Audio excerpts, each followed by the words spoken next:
Not a weapon, not an engine of destruction, but a carrier of the wounded, painted in white and olive, crossing the battlefields of a burning world. Built by Austin, the K2/Y ambulance was designed to reach where comfort had vanished, through cratered roads, collapsing towns, and the long echoes of sirens. When bombs fell on London, and when shells broke the quiet fields of France, this humble truck was there, to gather what war had tried to scatter.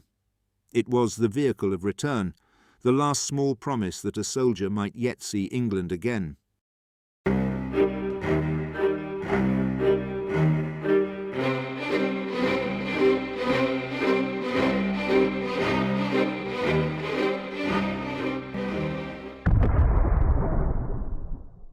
In the late 1930s, as Britain stood between the remnants of one world war and the rising certainty of another, the Army's medical services faced a problem both practical and moral. The Great War had proven that survival often depended not on heroism, but on how quickly a wounded man could be found, stabilized, and moved. Yet the vehicles that had served in 1918 were obsolete, too few, too fragile, and too slow for a new kind of war that promised movement rather than stalemate.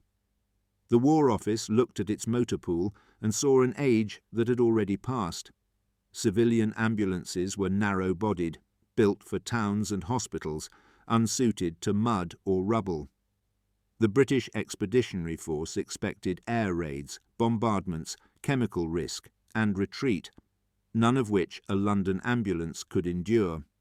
A new vehicle was needed, but it had to meet a contradiction, large enough to carry 4 stretchers and staff, yet light enough for rapid evacuation from forward zones, powerful enough to climb with wounded aboard, yet reliable after days without maintenance, simple enough for field repair, yet comfortable enough to preserve life. By 1938, the Royal Army Medical Corps had begun drafting its specifications. The old horse-drawn stretchers had vanished, replaced by the new collapsible steel frame types. Casualty stations were reorganized into mobile field units, requiring an ambulance fleet that could move wherever they did. Commanders wanted uniformity, one pattern across all theatres, from English lanes to African desert tracks. But the challenge was national capacity. Britain was rearming too slowly, its factories already pledged to tanks, aircraft and lorries. The Austin Motor Company, with a reputation for small, rugged vehicles, seemed a logical answer. The early K-series chassis had already seen military trials. Engineers at Austin's Longbridge plant proposed an adaptation, the 30-hundredweight K2, a two-wheel drive truck with a 3.5-litre engine, modified to bear a fully enclosed ambulance body. It was neither glamorous nor complex, but it could be built fast and serviced by ordinary soldiers with basic tools. When war was declared in September 1939, the proposal turned from experiment to emergency. Within months, orders multiplied. By the time the British Expeditionary Force landed in France, K2/Y prototypes were being evaluated in field hospitals near Arras. They proved sturdy, though cramped. A folding step allowed stretchers to slide into the rear compartment. The roof vents could open wide for fresh air during long convoys. Most important of all, the vehicle could handle broken terrain and keep moving under fire. Drivers, often women from the Auxiliary Territorial Service and the British Red Cross, learned to change gearboxes in the dark, to clean spark plugs with mess kit knives, to drive by instinct when roads dissolved under bombing. The need for mobility became overwhelming in 1940. As France collapsed, columns of refugees mingled with retreating troops. The K2/Y was tasked with carrying the wounded to the channel ports. The contrast was stark. On one side, the mechanical order of withdrawal, on the other, the chaos of loss. Yet wherever the Red Cross was painted, enemy fire was not always restrained. Drivers spoke later of convoys strafed from the air, of shattered glass falling onto blood-soaked stretchers. Still, the engines turned. When the survivors returned from Dunkirk, so too did the lessons. The War Office demanded more, thousands more, ambulances. The K2/Y was officially adopted as standard, coded under the Army Medical Department's nomenclature: ambulance, 4-stretcher, Austin K2/Y. The Y denoted its body type, produced by the coach builder Mann Egerton of Norwich. Their design combined timber framing with lightweight aluminium panels. It was crude in appearance but practical, easier to patch with tin or canvas in the field than any modern alloy could be. For the men and women who served within it, the K2/Y became something intimate. Its cabin smelled of fuel and disinfectant, its bodywork dented by shrapnel and boots. Inside, every surface told a story. Handprints on the walls, names scratched into the wood near the stretcher rails. Soldiers began to trust that shape. Boxy, steady, unmistakable. To see one arriving meant that someone would live to fight another day, or at least to die with dignity beyond the front line. By the time of the Blitz, hundreds roamed the streets of London. Civil defence drivers used the same model, painted in Home Service grey. They navigated craters and blackout alleys, rescuing civilians from bombed shelters. It was not only the army that needed salvation through machinery, it was the nation itself, bleeding in its own streets. The need that had defined the K2/Y was no longer theoretical. It was immediate, relentless, and deeply human. The machine had not been designed to win battles, but to resist despair, and in that purpose it would prove itself beyond any military doctrine. In war, a vision rarely comes from one mind alone. The Austin K2/Y was not the child of a single engineer's imagination, but of collective necessity, the shared realization that mobility was the new form of mercy. Its creators did not aim for brilliance, they aimed for dependability. Yet behind that modest ambition lay a distinct British doctrine, that care could be mechanized and compassion given wheels. Inside the Ministry of Supply, planners considered medical logistics as seriously as weapons. They studied casualty rates, fuel consumption, axle loads, and the psychological effects of evacuation. It was concluded that a wounded man's survival increased dramatically if transported within 1 hour of injury. The golden hour, as later generations would call it, became the invisible law behind the K2/Y's creation. The ambulance was to be the first link in a chain of organized recovery, a system where triage, treatment, and transport worked as one. Austin's design team at Longbridge received the War Office brief late in 1939. The chief engineer, a veteran of earlier Austin lorries, drafted a plan simple enough to be replicated at scale. He eliminated excess curvature to save time in pressing body panels. The windscreen was split for cheaper glass replacement. The front wings were bolted rather than welded, allowing easy removal after collisions. And the 3.5-litre, 6-cylinder engine from Austin's civilian truck range was selected not for power, but for reliability and the availability of spare parts across the empire. The coach builders Mann Egerton and Company gave the K2/Y its now iconic ambulance body, the rear compartment with twin rear doors, inward opening, and a step that folded under when closed. The 4 stretchers were mounted on sliding runners, 2 above and 2 below. Canvas hammocks could be folded away to create space for sitting casualties. 2 orderlies could work inside, 1 attending, 1 recording.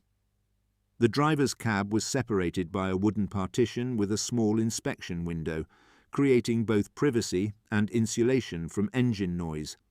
From the outside it looked unremarkable, a tall square box on modest wheels with a faintly awkward stance.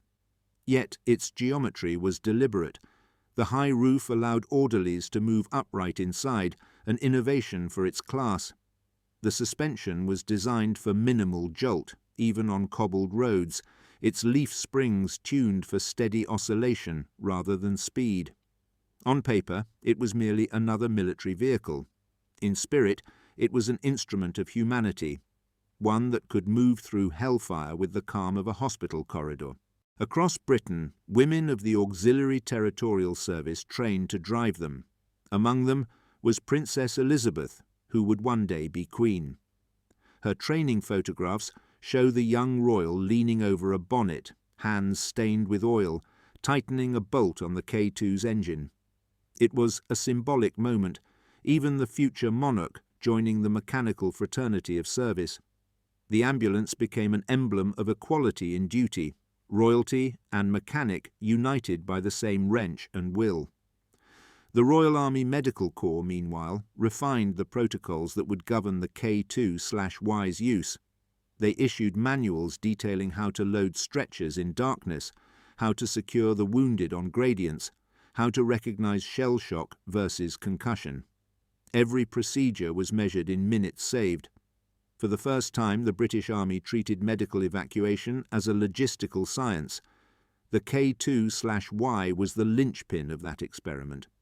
There was vision, too, in its universality.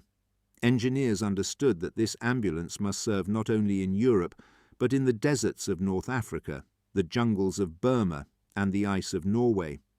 The design had to breathe easily in dust and start readily in cold. Tests confirmed that the carburetor functioned reliably even after long exposure to sand. The radiator could be adapted with a canvas shroud for extreme conditions. Where roads did not exist, the K2/Y could still advance over uneven ground at 10 miles per hour, slow but steady. Its markings carried their own language. The Red Cross on white meant immunity under the Geneva Convention, though this was not always honoured.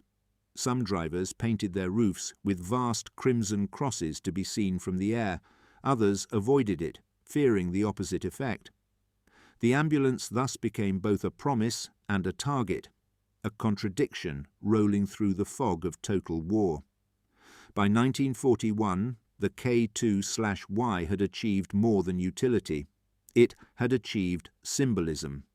Photographs circulated of long convoys bearing the Red Cross across snow and sand, forming moving hospitals amid the wreckage. Journalists described the silent service of the ambulance columns, and poets found strange beauty in their restraint.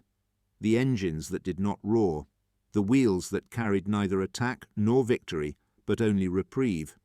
This was the vision that carried the Austin K2/Y from blueprint to battlefield, a machine that did not seek glory, but enabled endurance.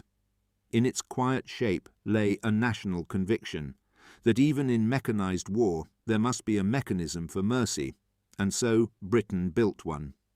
Longbridge, Birmingham, a landscape of smoke, steel, and endurance. Here the Austin Motor Company transformed its pre-war car works into an assembly line of service. The factory, once devoted to the private motor car, now roared with wartime urgency. The smell of machine oil mingled with fear and resolve. Every rivet that met its hole, every timber frame that stood upright, carried the pulse of a nation under siege. The K2/Y's construction began with the bare chassis, a robust ladder frame of steel, stamped and drilled for strength without excess weight. Onto it, workers fitted leaf-sprung axles and heavy-duty shock absorbers. The engine was bolted to its mounts with remarkable speed. Mechanics could install one in less than an hour when production peaked. The 3.5-litre inline-six engine, 60 horsepower of patient persistence, was paired with a 4-speed gearbox that had already proved itself in Austin's commercial trucks. Each chassis rolled forward to the body fitting section. There, carpenters from Mann Egerton joined aluminium panels to wooden frames, their hammers sounding a rhythm of craftsmanship amid automation. This was not mass production in the American sense, no conveyor belts, no great machinery ballet, but an English hybrid, partly craft, partly industry. Men and women worked side by side, sometimes 12 hours at a stretch, tightening bolts by hand, brushing paint onto curved panels. The body itself was practical art. The wooden ribs provided elasticity, a deliberate choice for timber-absorbed vibration that metal could not. Inside, linoleum floors resisted infection. White enamel panels reflected what little light the blackout regulations allowed. The stretcher rails, precision-drilled and rubber-lined, were measured to the inch so that wounded men could be loaded or removed without friction. Nothing about the K2/Y was luxurious, but everything was thoughtful. When complete, the ambulances moved to testing bays at the edge of the works. Engines were started cold and left to idle in the winter air. Mechanics listened for the rhythm of endurance, the steady thrum that marked a healthy block. The exhausts smoked grey, then cleared. Gearboxes were run through all speeds. Handbrakes were tested on incline ramps. Each vehicle received a small brass plate stamped Austin Motor Company, Limited, Longbridge Works. Type K2/Y from there, they passed to camouflage and insignia. War Department serial numbers were painted by hand in neat white strokes, followed by the Red Cross symbol within a square of whitewash. For units bound overseas, the bodies were coated in khaki drab. For home service, grey or sand colours were used. The canvas roof was stretched taut, waterproofed with wax. Tyres were inflated by hand pumps, checked with chalk marks for leaks. Every detail mattered, for the smallest oversight could cost a life hundreds of miles away. As production accelerated, Longbridge became a microcosm of wartime Britain. Air raid sirens wailed over the rooftops. Workers took shelter among the half-built ambulances. When the all-clear sounded, they returned to their benches without a word. Women filled roles once considered impossible: mechanics, welders, and testers. Photographs show them adjusting carburetors and fastening radiator grills, their sleeves rolled high, hair tied in scarves. The Austin K2/Y was born not only of steel, but of social change. By 1942, over 10,000 K2/Y ambulances had rolled from the line. Some went directly to the British Expeditionary Force, others to the RAF, the Royal Navy, and even to Allied nations through the Lend-Lease programme. Variants were fitted for tropical service, with wider vents and sand filters. The wooden interiors endured the extremes of desert heat better than early steel-bodied rivals. Mechanics in Egypt marvelled that the same vehicle could run day and night without mechanical failure, provided it was kept clean and supplied with oil. Every completed vehicle was a small triumph of routine. Drivers reported to Longbridge for orientation, how to adjust the choke, bleed the fuel line, or mend a puncture using the spare slung beneath the rear body. There was a sense of ceremony when one rolled out of the yard for delivery. Workers often gathered to watch the convoy depart, waving handkerchiefs, as their creation disappeared toward the railway sidings. Some later confessed they recognized their own vehicles months later in newspaper photographs from North Africa or Italy. Battered, dirty, but unmistakably the same machine they had built. Not all builds were flawless. Timber warping caused doors to misalign. Paint peeled under tropical rain. Wiring failed under heavy vibration. But the Austin engineers kept improving, incorporating field feedback within weeks. Simplicity made modification easy. In some units, stretchers were replaced by benches to carry walking wounded. In others, heaters or water tanks were fitted for cold regions. The K2/Y evolved not through design revision, but through service adaptation, a living tool, refined by the hands that used it. When Austin's chairman addressed his workforce in 1943, he said, "You are not making machines, you are making rescue." That phrase lingered in factory memory long after the war ended. For each K2/Y built, it was estimated that dozens of lives would be saved, a figure not tracked officially, yet understood intuitively. The act of construction had become an act of care. Where tanks were built to destroy, these were built to undo destruction. It was manufacturing transformed into mercy, and every bolt tightened at Longbridge seemed to echo that purpose. To build a machine for mercy is one thing, to prove it on the battlefield is another. The Austin K2/Y faced its first true trial not on a proving ground, but in the chaos of Europe's retreat and resurgence. When the British Expeditionary Force re-entered France after 1940, the lessons of Dunkirk still haunted every column. Ambulances now travelled in convoy under strict blackout conditions, their headlamps reduced to narrow slits. Drivers relied on the red tail lamp of the vehicle ahead, a dim pulse leading them through the dark. Inside, orderlies whispered, administering morphine by touch rather than sight. The K2/Y became a theatre of quiet skill. Medicine performed by instinct, in motion, under threat. The Royal Army Medical Corps conducted its formal field tests in 1941 under live operational conditions in southern England. Vehicles were loaded with full stretchers and driven across unpaved ground, then up chalk slopes resembling those in France. Observers recorded vibration, temperature, and interior noise levels. The results were remarkable. Even at speed, the suspension reduced shocks to a tolerable rhythm, allowing patients to rest without worsening their injuries. The brakes held steady on gradients of 1 in 4. The steering remained precise, even with full load.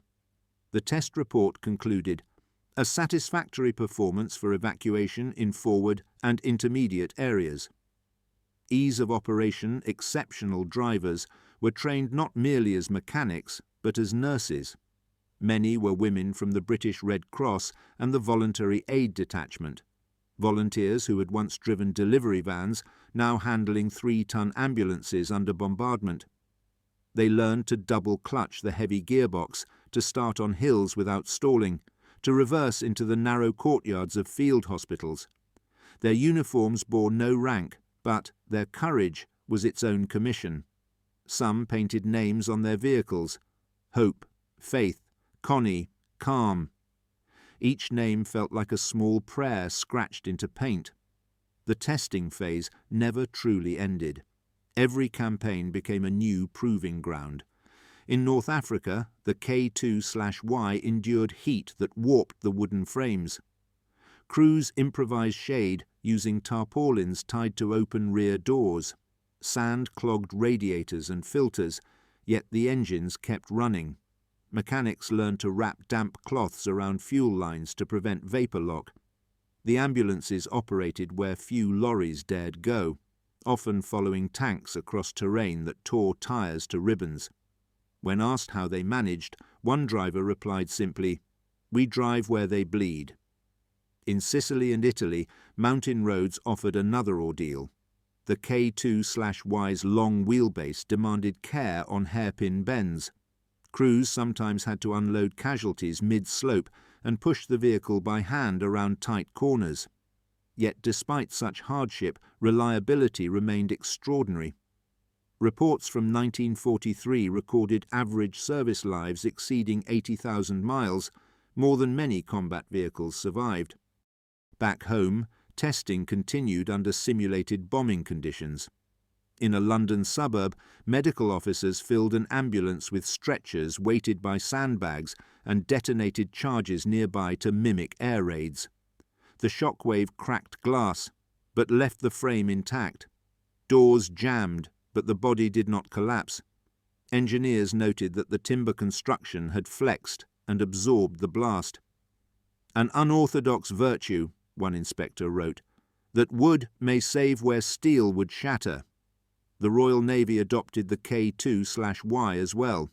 Modified for deck transport, it served at coastal bases and airfields, collecting casualties from returning convoys or crashed aircraft.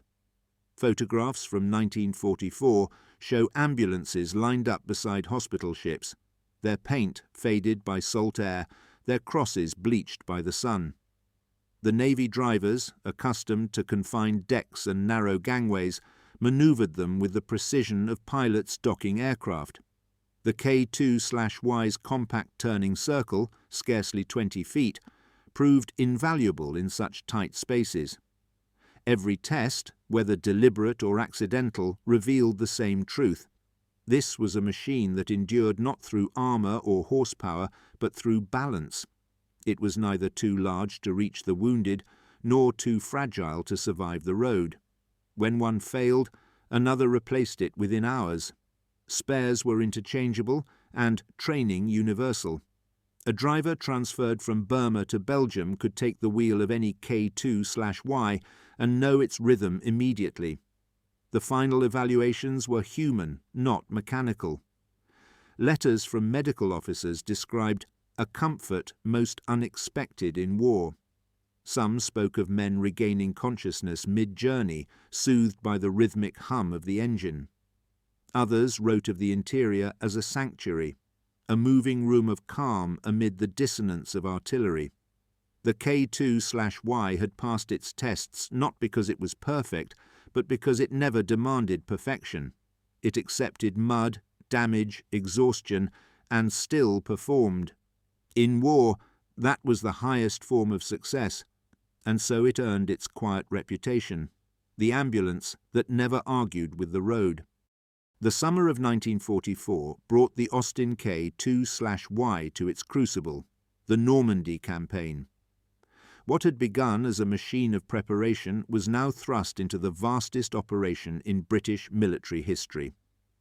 Under the low clouds of France, the ambulance columns moved inland behind the advancing armies through shellfire, wreckage and choking dust. Their Red Cross markings glowed faintly in the night, ghostly against the flicker of gunfire. The breakthrough was not one moment, but a pattern, the slow, methodical rhythm by which the K2/Y proved itself indispensable to modern warfare. The Allies' logistical triumph in Normandy rested not only on tanks and fuel, but on the medical chain that followed them. Within hours of the landings, casualty clearing stations were established behind the beaches. From these hubs, the K2/Ys began their endless shuttle, from front line to field hospital, from field hospital to hospital ship, from ship to Britain. Each vehicle carried up to 4 stretchers or 10 seated wounded. With its steady suspension and wide rear doors, loading could be done in under 2 minutes. Orderlies developed a choreography so efficient that convoys moved with the precision of an assembly line. In many photographs, a K2/Y can be seen parked beside a Dakota aircraft, stretchers passing seamlessly from truck to fuselage. The war had become a mechanical ballet of salvation. But the machine was not invulnerable. In the bocage of Normandy, its long wheelbase struggled against narrow lanes. Mud clogged its wheel arches. Branches tore at its canvas roof. Enemy artillery did not always respect the Geneva markings. Convoys were sometimes caught in crossfire, drivers forced to abandon vehicles mid-journey. After one such attack, a wounded private wrote home, "They shot the Red Cross right off the side, but the driver just kept on." She said she wouldn't stop while anyone inside was breathing. Such endurance came at cost. The mechanical wear was immense, the emotional toll even greater. The Austin's simplicity made it repairable, but no manual could mend the fatigue of those who served within it. Yet still, it endured. At one field workshop near Bayeux, a mechanic recorded that they had repaired the same ambulance 6 times, radiator, springs, doors, engine, and still it returned to work. It was almost superstition now, the machine that refused to die. Meanwhile, in Italy and the Balkans, the Royal Air Force used K2/Ys for airfield evacuation. When bombers returned crippled from missions, the ambulances would wait at the end of the runway, engines idling, ready to collect burned and broken crews. The photographs from these airfields are haunting, silhouettes of stretchers against propeller blades, headlights glowing dimly through rain. Mechanics saluted as the ambulances passed, not as gesture of rank, but of gratitude.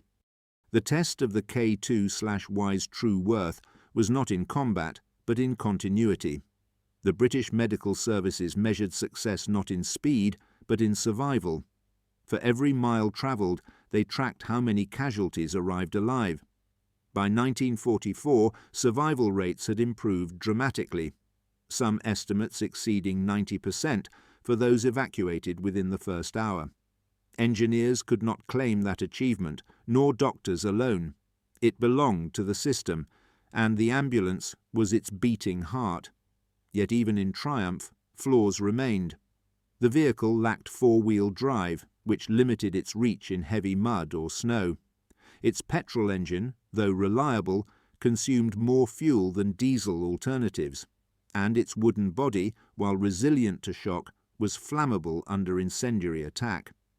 The War Office considered replacements, but the conflict moved faster than design.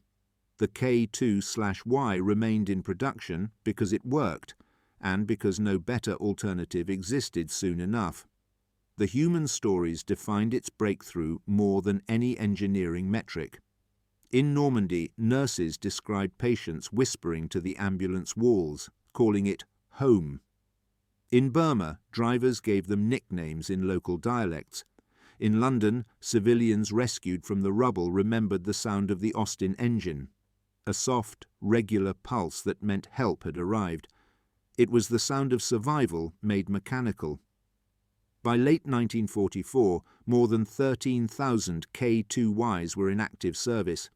They crossed every theatre of the war: Europe, North Africa, the Middle East, India, and the Far East. Wherever the British flag flew, the Austin followed. It became part of the Army's identity, less celebrated than the Spitfire or the Sherman, but equally essential. Soldiers trusted it as they trusted few things in war, not because it was invincible, but because it always came back. When the war reached its zenith, the K2/Y had passed from experiment to institution. It had saved tens of thousands of lives, its faults forgiven, its virtues proven beyond debate. The breakthrough was simple, unheroic, and complete. The machine had done exactly what it was built to do, and in war, that is as close to perfection as anything human or mechanical can reach. The victory that the Austin K2/Y helped sustain was not without shadows. Behind every successful evacuation lay a landscape that no vehicle could cleanse, the hidden aftermath of mechanized war. The ambulance, built to preserve life, became an unwilling witness to the depth of human suffering it could not prevent. By 1945, as the Allies advanced into Germany, the K2/Y entered scenes of devastation beyond the comprehension of its designers.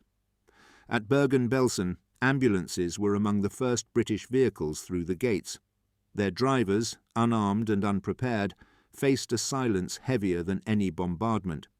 The bodies of the liberated and the dying filled the horizon.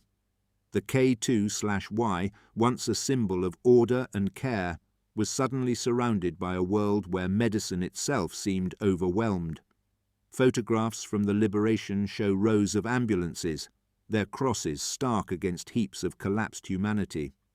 Crews worked without rest, transporting survivors to field hospitals, many too weak to speak.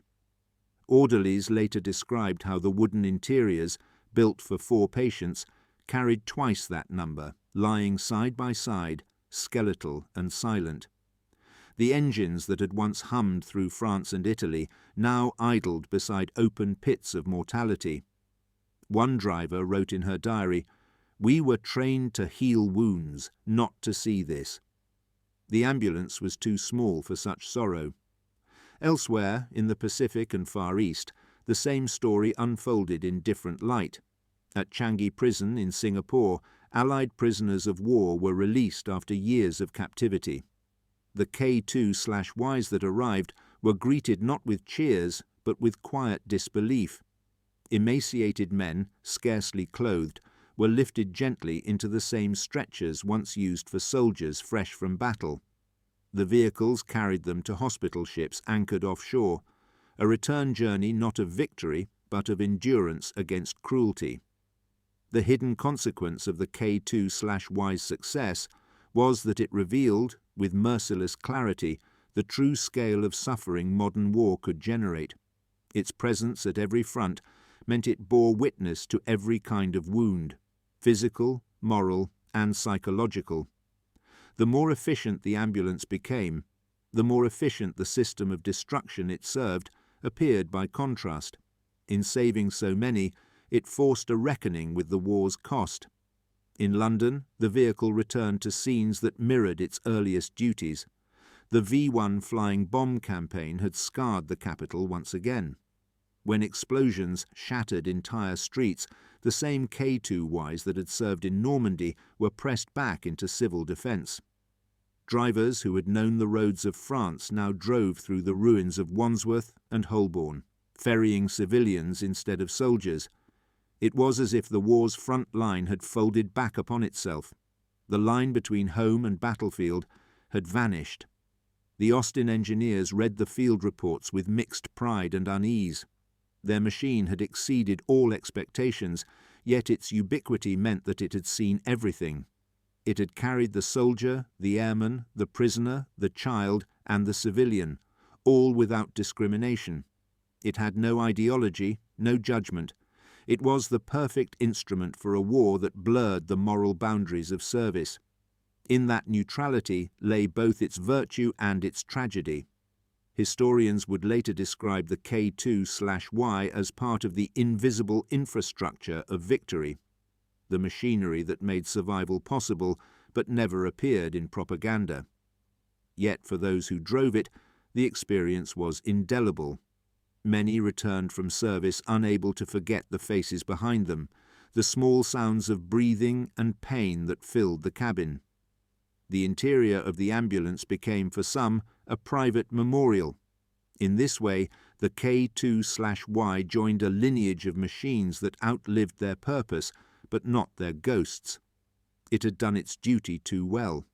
The efficiency of evacuation made the scale of human loss measurable, countable, recorded in neat columns of saved and unsaved. The moral arithmetic of war became possible only because the ambulance made the numbers real. And yet, even amid horror, the K2/Y carried a stubborn dignity. It was the witness that did not turn away. At Bergen-Belsen, it remained until the last survivor was moved. At Changi, it waited until the final stretcher was lifted aboard the ship. It stood in bombed London streets through rain and fire until the all clear sounded. Its hidden consequence was not guilt, but remembrance, the quiet certainty that somewhere within its timber walls, humanity had refused to yield entirely. When peace returned, the Austin K2/Y did not immediately retire. Wars may end on paper, but their machinery lingers, repurposed, repainted, reimagined. Across Europe and the Commonwealth, thousands of ambulances that had once borne the dying now bore the living home. They carried prisoners of war, refugees, and displaced families across continents reshaped by victory and grief.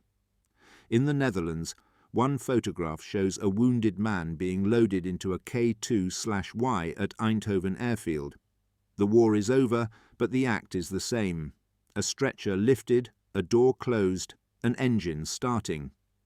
The ambulance has become a bridge between the battlefield and the world that follows it. The Royal Air Force adopted many surviving vehicles into the Transport Command network. K2/Ys operated alongside Douglas DC-3 Dakotas, shuttling convalescent airmen from bases to hospitals. Painted anew in RAF blue-grey, their bodies still bore the faint ghosts of red crosses beneath the fresh paint. Mechanics, reluctant to erase them entirely, sometimes left the outlines visible, a discreet homage to their wartime service. Civil authorities inherited hundreds more. In bombed cities across Britain, the Ministry of Health distributed surplus ambulances to hospitals and rural districts starved of vehicles. Many served into the early 1950s.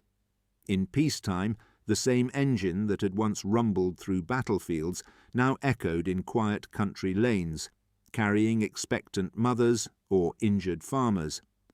The interior fittings were replaced with new linoleum, the stretchers with padded benches. The smell of antiseptic remained, but the silence had changed, no longer tense, merely practical. A few went further afield. The British Red Cross donated £2 and 2 shillings to newly independent nations and post-war relief missions. They arrived in Greece, India, Palestine and Egypt, where they became the backbone of fledgling medical fleets.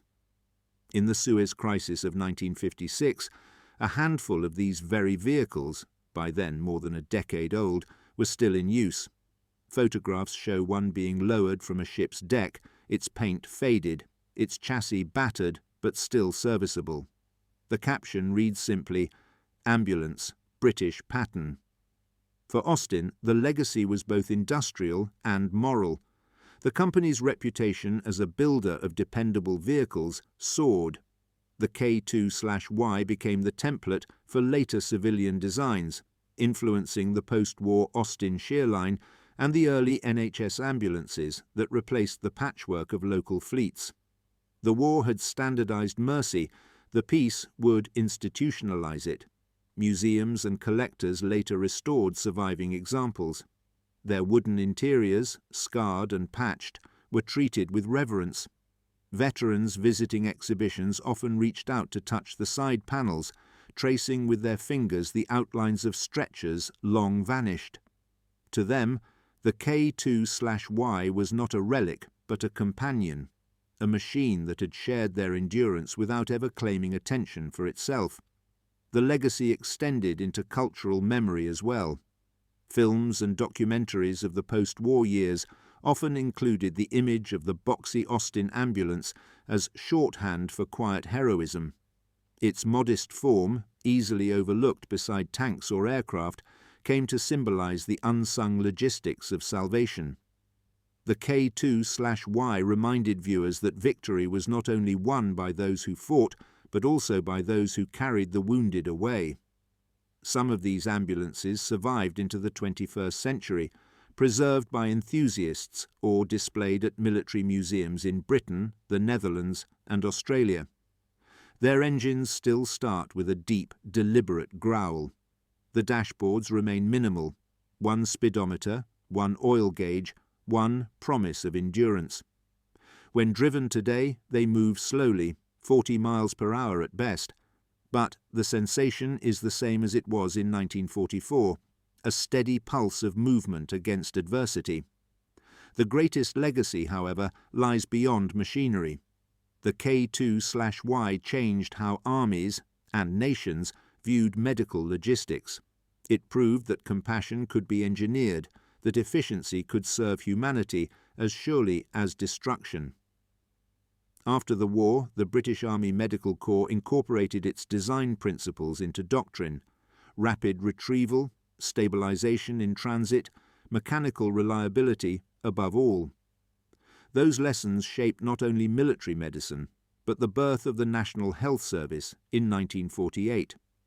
Thus, the K2/Y's influence travelled quietly from the battlefield to the hospital corridor, from the desert road to the suburban ambulance bay.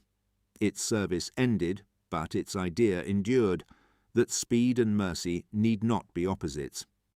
On a quiet day at a military museum in Britain, an Austin K2/Y stands beneath pale skylight. Its paint has softened to a gentle olive tone, its red cross bright as ever. A faint smell of varnish and age hangs in the air. Visitors pause, read the small brass plaque, and move on. Few linger long enough to imagine the roads it travelled, or the human breath once held inside its narrow cabin. Yet, in that stillness, the machine continues its duty, to remind without spectacle. The K2/Y was not built for memory, but memory clings to it. Each line of its construction speaks a language older than its bolts. The split windscreen, the narrow headlights, the wooden ribs within the body, all relics of a world that believed utility could carry grace. The engineers who made it never imagined it would become an artifact of conscience. They thought in miles and talk, not in ethics. But time transforms purpose. The machine that once bore stretchers now bears silence, a museum's calm echo replacing the noise of war. There is something almost monastic about its design. No ornament, no vanity, only function given form. Yet that restraint became its nobility. It proved that dignity requires no decoration, and that mercy can travel in the same steel that carried destruction. One can picture it again, driving through rain along the Normandy roads, headlights dim under blackout orders, engine humming like a heart that refuses to stop. Inside, the air thick with antiseptic and exhaustion, the voices low, the wheels constant. Every revolution of those tires was a gesture against chaos, the steady rhythm of civilization persisting amid ruin. The Austin K2/Y was, in its quiet way, an answer to the central paradox of modern war, that, in an age defined by machines of death, another machine could exist solely to preserve life. It offered no victory, only continuation. Its reward was not glory, but gratitude. After the war, soldiers who had ridden within them would speak of a strange comfort, that the world outside might collapse, but inside the ambulance there remained order. Bandages, bottles, pulse, and breath. That was civilization reduced to essentials. From a technical standpoint, it was simple. Rear-wheel drive, 3.5-litre engine, 4-speed gearbox. From a human standpoint, it was profound. A moving space where death was delayed, sometimes denied. It was perhaps the most modest invention ever to change the arithmetic of survival.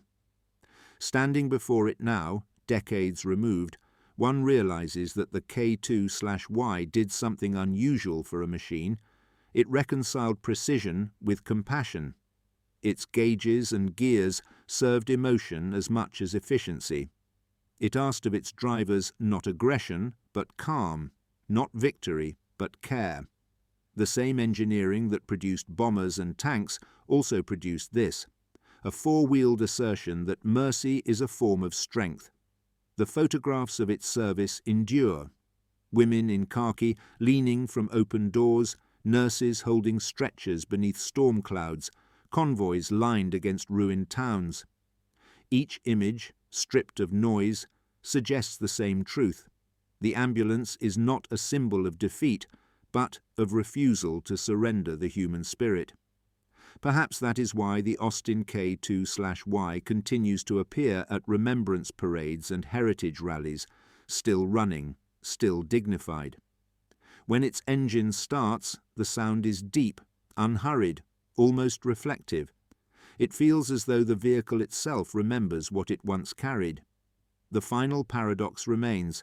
A design born for emergency has outlasted the age of emergency that created it. Its timber, its steel, its smell of oil and canvas, all preserved to tell a story of endurance that no monument could match. Where marble freezes a moment, the K2/Y recalls movement, the ceaseless motion toward life amid destruction. To stand beside it is to see a fragment of the 20th century distilled into form, an age that mechanized everything, even compassion. And yet, the sight of that red cross on olive drab still stirs something wordless, an old faith in repair, in duty, in care that drives on through the smoke until the road runs out. It is tempting to call it a relic, but relics are dead things. The K2/Y is not dead, it merely rests. Should the need arise again, heaven forbid, it would start at once, without complaint, and go where the wounded wait.